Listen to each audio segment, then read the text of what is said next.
축복의 통로가 되는 길이라는 제목으로 하나님의 말씀 함께 나누도록 하겠습니다.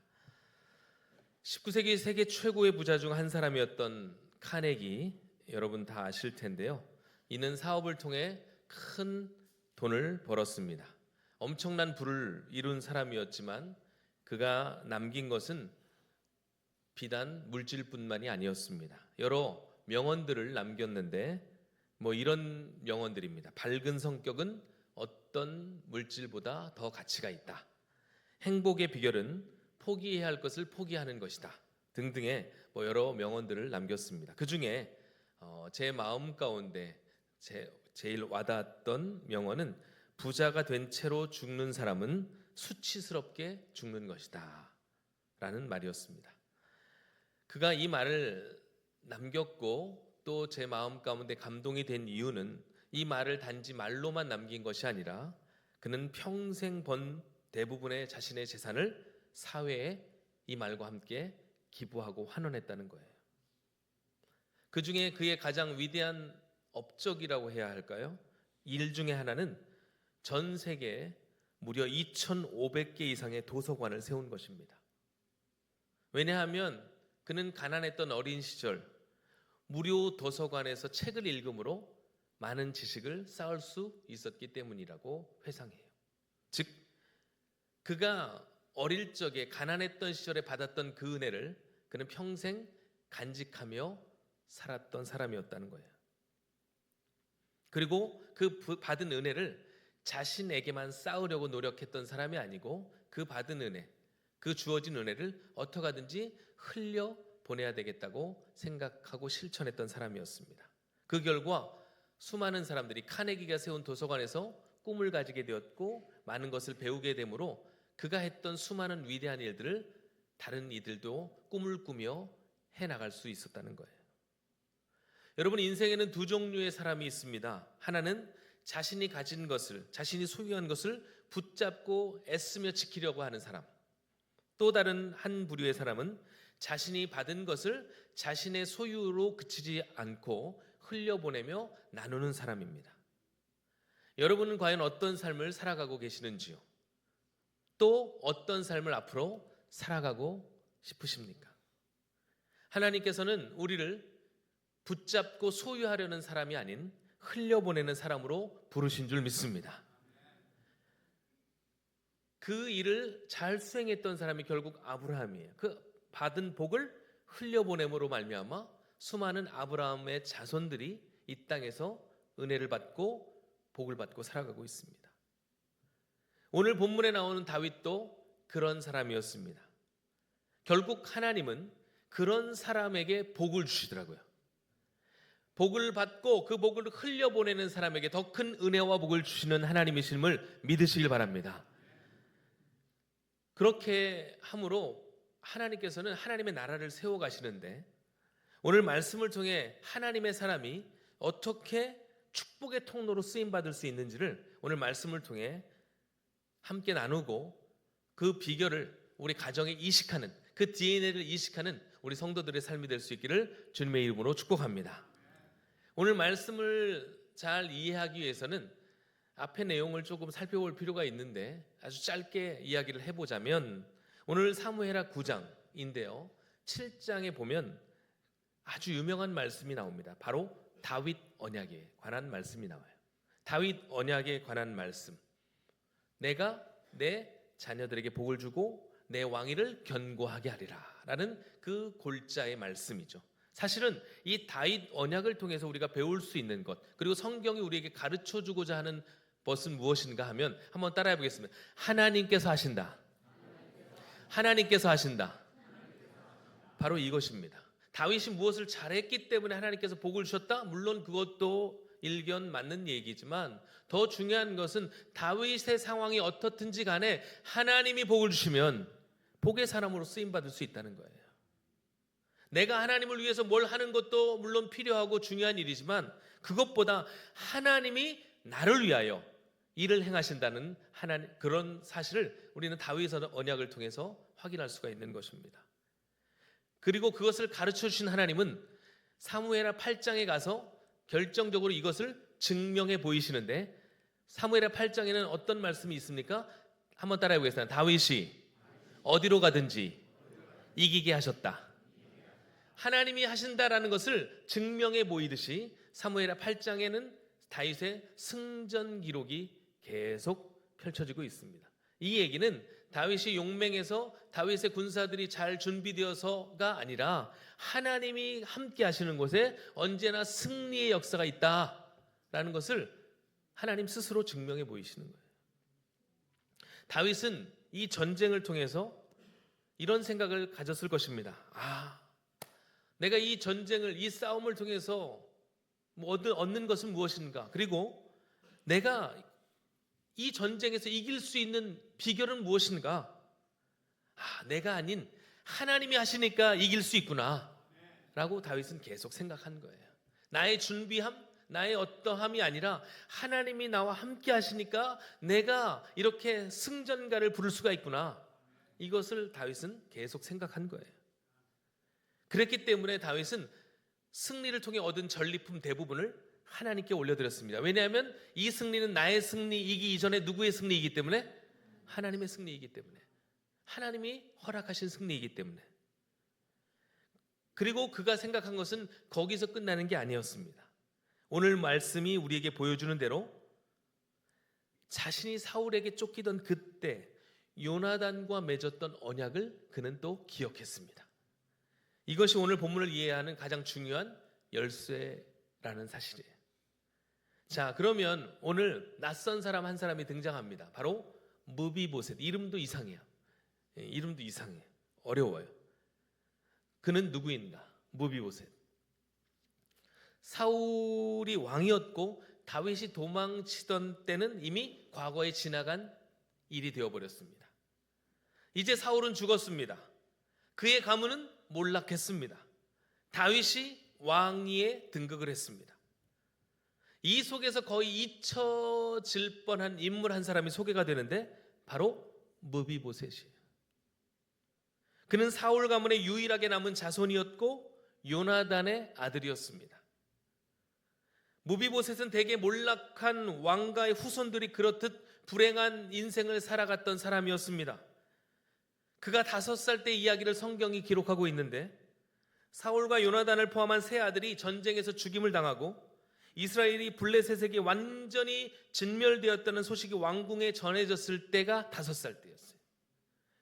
이제 블레셋의 군대가 자신이 살던 곳으로 침입해 올 것, 그래서 자신의 남은 가족들을 다 몰살시킬 거란 소식이 들리자 그 무비보셋의 유모였던 이 여인이 무비보셋을 안고 급하게 도망을 칩니다. 그러다가 이 무비보셋, 어린 무비보셋을 그만 떨어뜨려요.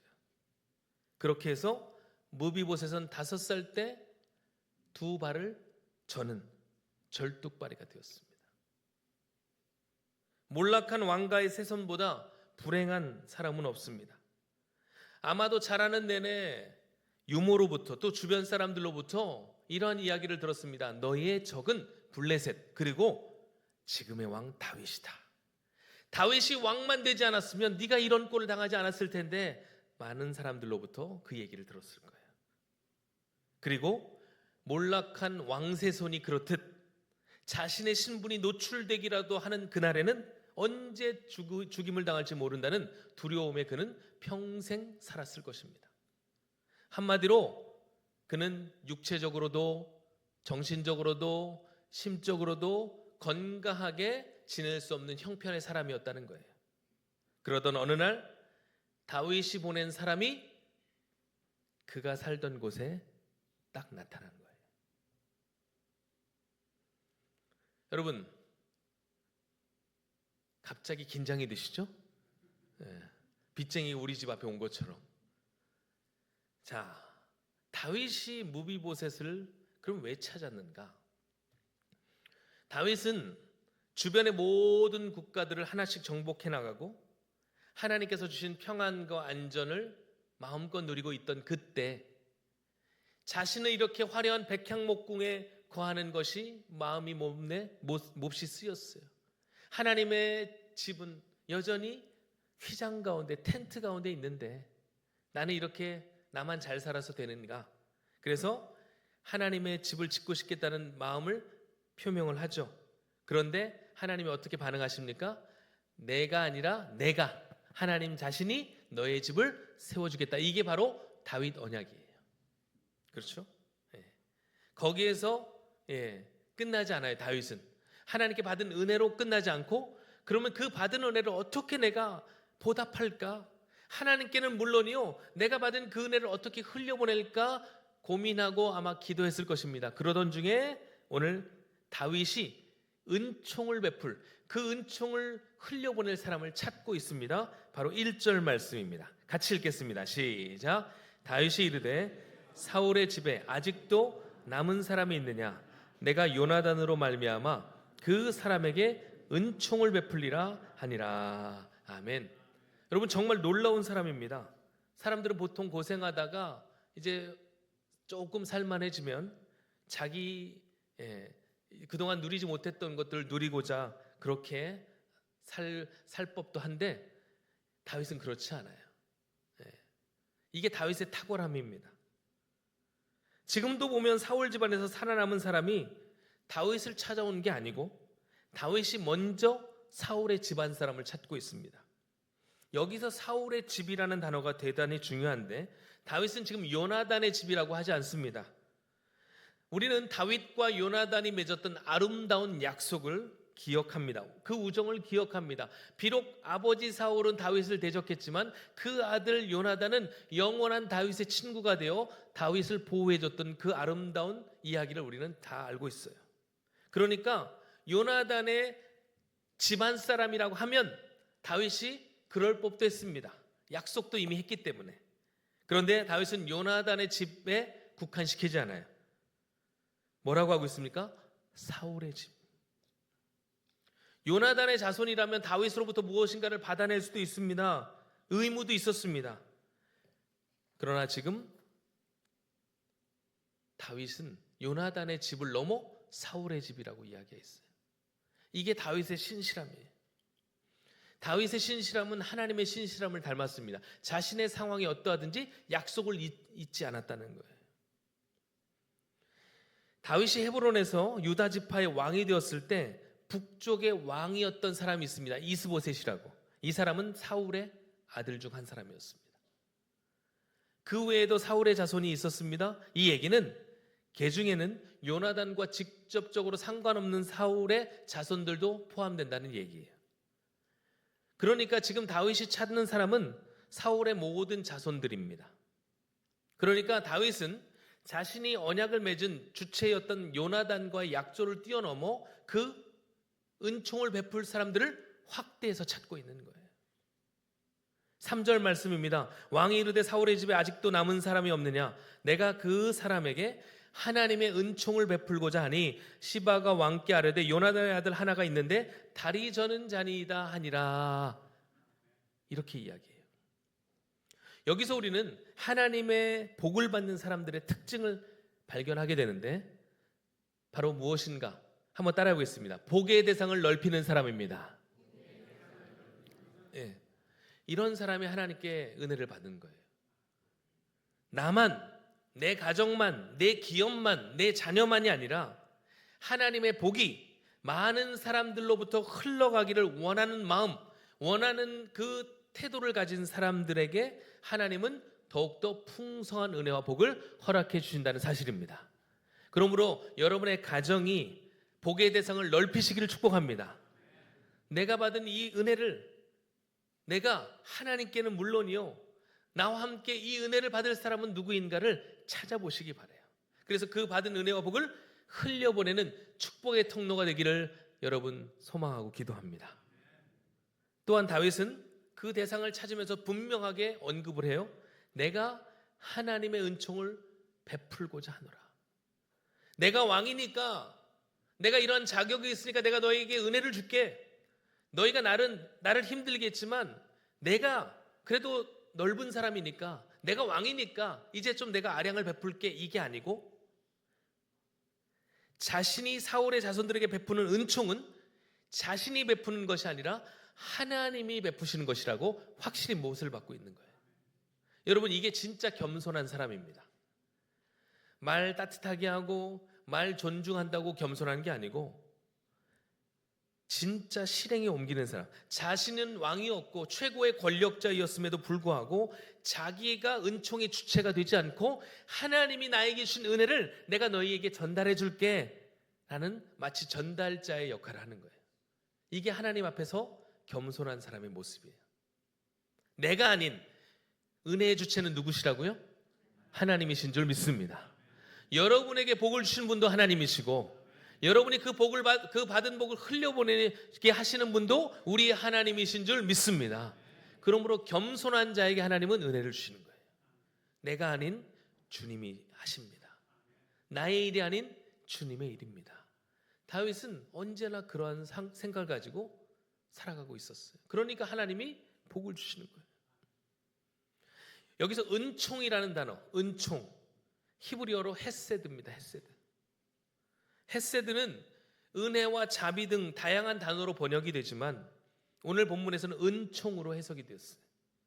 영어에서도 이 헤세드를 번역하기가 너무 어려우니까 사랑이라고 표현하기는 좀 부족하고 해서 loving kindness, 사랑인데 친절한 사랑이래요. 이렇게 이제 해석을 덧붙이는 거예요. 자비와 사랑을 합쳐놓은 거예요. 이렇게 여러 의미를 가지고 있는 이 헤세드의 본질은 무엇인가? 헤세드는 대상의 상태와 상관없이 주는 것이라는 의미를 가지고 있습니다. 그러니까 이게 무슨 얘기냐? 받는 사람이 그 받은 것에 대해서 감사를 하든지 안 하든지 나에게 무엇인가를 보답을 하든지 안 하든지 상관없이 또 의리를 지키든지 지키지 않든지 상관없이 일방적으로 변함없이 베풀어지는 사랑이 헤세드입니다. 이것이 바로 헤세드고 하나님의 사랑의 본질이라는 거예요. 여러분 생각해 보세요. 여러분이 뭘 잘해서 하나님이 여러분을 사랑하셨습니까? 하나님은 여러분이 이 세상에 나시기 전에 여러분의 존재를 아시고 여러분을 사랑하셔서 구원하시기로 작정하셨습니다. 이게 하나님의 사랑의 본질이라는 거예요. 그리고 여전히 하나님을 실망시키고 하나님을 배반하는 그때에도 하나님이 없다 하고 하나님을 모른 척했던 그때에도 변함없이 하나님은 우리를 사랑하셔서 은혜의 자리로 우리를 불러주신 것입니다. 이게 바로 헤세드예요.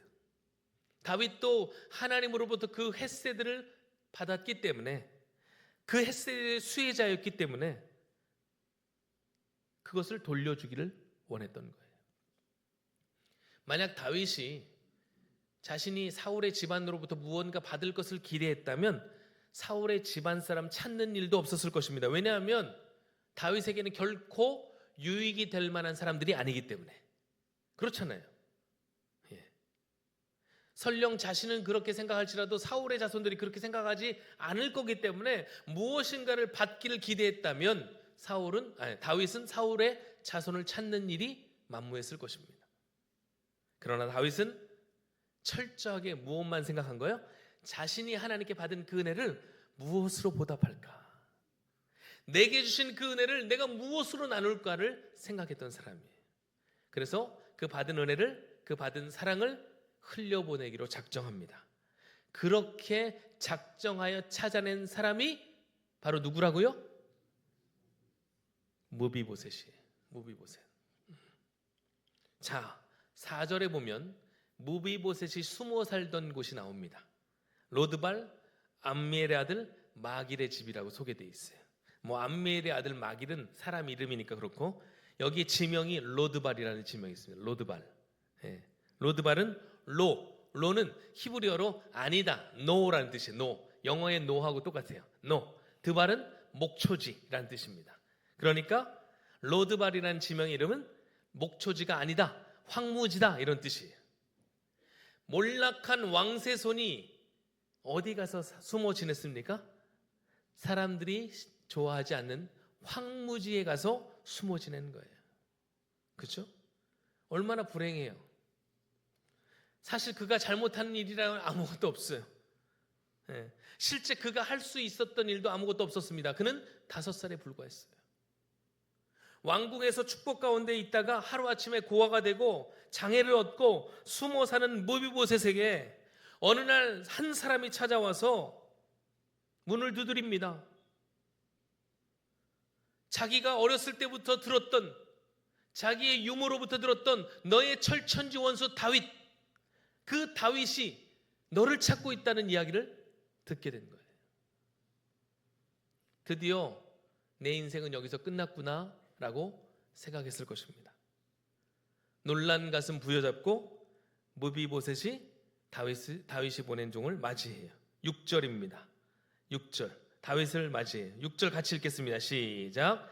사울의 손자 요나단의 아들 무비보셋이 다윗에게 나와 그 앞에 엎드려 절하매 다윗이 이르되 무비보셋이 하니 그가 이르기를 보소서 당신의 종이니이다. 아멘. 무비보셋이요. 제가 이거 생각해 봤거든요. 다윗이 어떻게 불렀을까? 야 무비보셋! 이렇게 하지 않았을 것 같아요.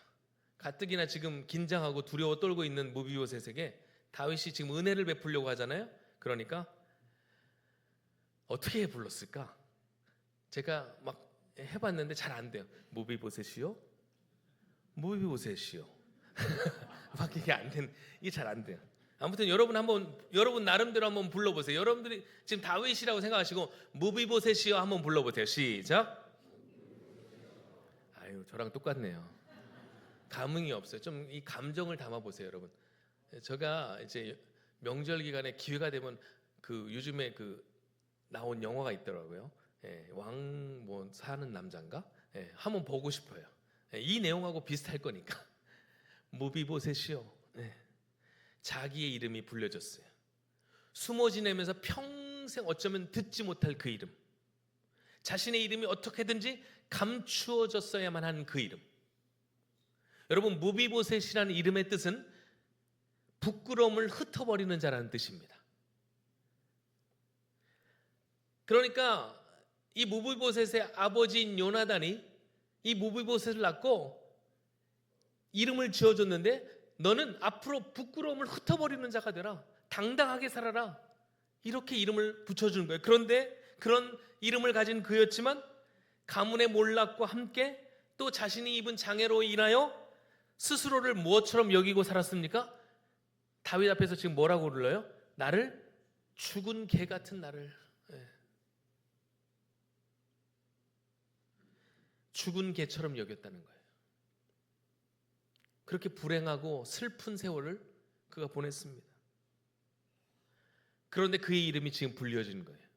떨리는 목소리로 이렇게 대답합니다. 주의 종이 여기 있나이다. 그러자 다윗이 뭐라고 합니까? 무서워하지 말라.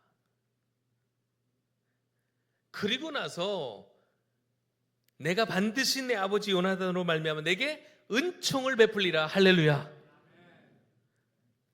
여기서 말하는 은총이 헤세드예요. 부끄러움을 흩어버리는커녕 부끄러움에 휘말려 살았던 그에게 하나님은 다윗을 통해 그의 부끄러움이 씻겨나가는 은혜를 허락하신 것입니다.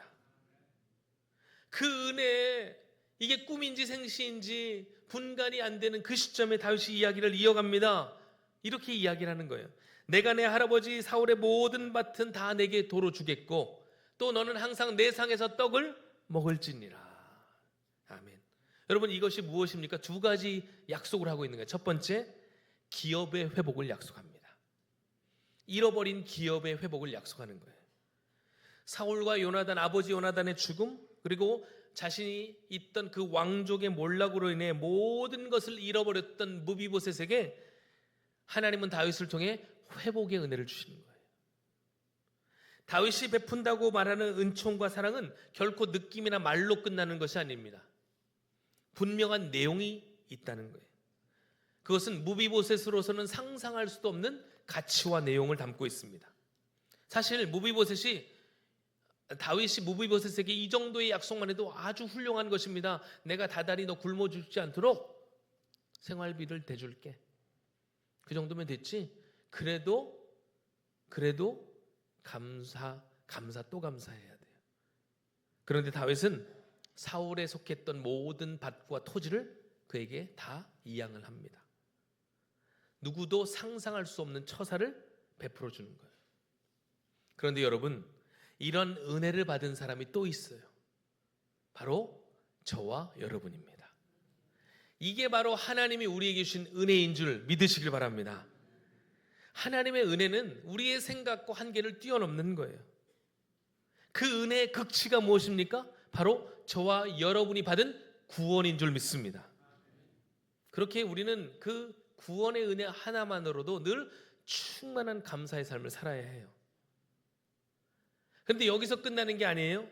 다윗이 무비보셋에게 이어서 뭐라고 합니까? 네가 항상 내 상에서 떡을 먹을 것이다.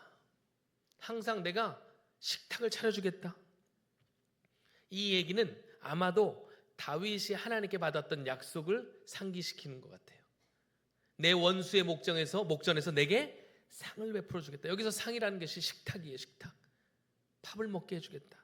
보호해 주겠다. 이것은 무엇입니까? 신분의 회복입니다. 사울의 재산만 돌려줘도 엄청난 것인데 그 이상의 것을 베풀어 주고 있습니다. 여러분, 당시 역적의 자손은 왕 앞에 설 수가 없어요. 그것뿐입니까? 신체적 결함이 있는 사람들도 왕 앞에 나오지 못하는 시대였습니다. 그런데 무비보셋은 둘 다 해당해요. 역적의 자손이었죠. 두 발을 저는 장애인이었어요. 그럼에도 그는 왕과 함께 식탁을 나누는 특권을 얻게 되었습니다. 여러분, 다윗의 식탁에서 누가 함께 식사를 했습니까? 다윗의 자녀들이죠. 똑똑하고 영리했던 암논, 흠잡을 데 없이 잘생긴 멋진 압살롬, 또 천재 수재라고 불리는 솔로몬, 같이 함께 식사를 하는 거예요. 이 다윗의 자녀들과 함께 식사하는 그 자리에 역적의 자손이자 장애를 입고 있던 무비보셋도 함께 할 수 있었습니다. 하나님의 은혜가 아니면 불가능한 일이었다는 거예요. 이것이 바로 세상에서 찾아볼 수 없는 하나님 나라의 은혜인 줄 믿습니다. 성경은 오늘 말씀을 통해 이렇게 우리에게 질문을 던지고 있는 것 같아요. 하나님의 헤세드를 이어갈 자는 누구인가? 다윗이 무비보셋에게 베푼 하나님의 은총 이면에 저와 여러분의 모습도 담겨 있습니다.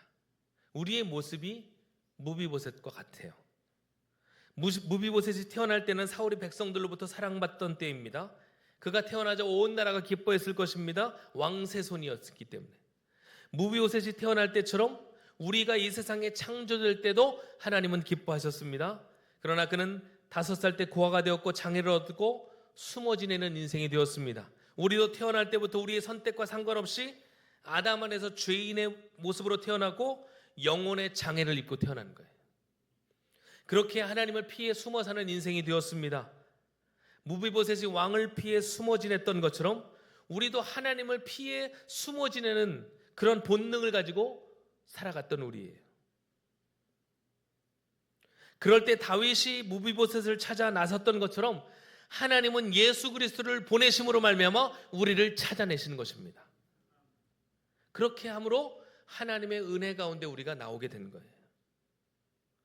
무비보셋은 다윗이 베풀 은총을 받을 자격이 없던 사람입니다. 돌려줄 것도 없었습니다. 우리도 마찬가지예요. 하나님의 은총을 받을 자격이 없었습니다. 하나님께 돌려드릴 것도 없습니다. 우리가 나름 하나님께 헌신한다고는 하지만 오히려 방해가 되는 경우가 더 많아요. 그렇지만 하나님은 우리의 헌신을 받으시고 우리와 함께 새로운 일을 해나가시는 거예요. 다윗이 무비보셋에게 사울의 제사를 돌려줄 뿐 아니라 왕의 식탁을 회복시켜 주는 것처럼 하나님은 우리를 왕의 자녀로 받아주셨을 뿐만 아니라 왕의 식탁에서 함께 식사할 수 있는 은혜를 허락하셨습니다. 우리가 하나님의 자녀가 된 것 역시 언약에 기인한 거예요. 그 언약은 바로 그리스도의 십자가입니다. 다윗이 요나단과의 이 약주 언약으로 인해 은총의 대상을 찾았던 것처럼 그리스도 안에 맺은 언약으로 인해 우리가 하나님의 은총을 입은 대상자가 된 것입니다. 이것이 우리에게 찾아온 복음이라는 사실입니다. 이 과정에서 무비보셋이 한 일이라고는 하나도 없어요. 모든 것이 하나님의 은혜였습니다. 다윗을 통해 하나님은 하나님의 헤세드가 흘러가도록 하신 거예요. 우리 역시 마찬가지입니다. 이 거저 주시는 조건 없는 은혜를 경험한 우리에게 하나님이 원하시는 게 무엇일까요? 너희도 다윗같이 너희가 받은 그 은혜를 흘려보내는 복의 통로가 되지 않겠느냐. 그 일을 위해 하나님은 우리를 먼저 부르셨고 우리에게 복을 주셨고 그 은혜의 대상자를 찾도록 우리의 시야를 넓히길 원하십니다. 여러분은 얼마나 이 삶에 부응하고 살아가고 계십니까? 이사야 32장 8절은 이렇게 말씀합니다. 존귀한 자는 존귀한 일을 계획하나니 그는 항상 존귀한 일에 서리라. 아멘. 다윗이 하나님의 햇새들을 드러냄으로써 보여주는 것이 바로 이러한 태도였고 그런 존귀한 태도를 통해 하나님께 더욱 존귀한 자가 되었습니다. 이것이 저와 여러분을 향한 하나님의 부르심이기도 합니다. 저는 이 말씀을 준비하고 전하면서 우리 성도들의 가정과 성도들의 삶에 이런 하나님의 부르심을 드러내는 인생이 되었으면 좋겠다라는 간절한 소망을 가지게 되었습니다. 여러분 혹시 한번 스스로를 한번 떠올려 보시겠습니까? 여러분의 인생 식탁에 여러분이 초대할 또 여러분이 초대해야 할 무비보셋은 누구입니까?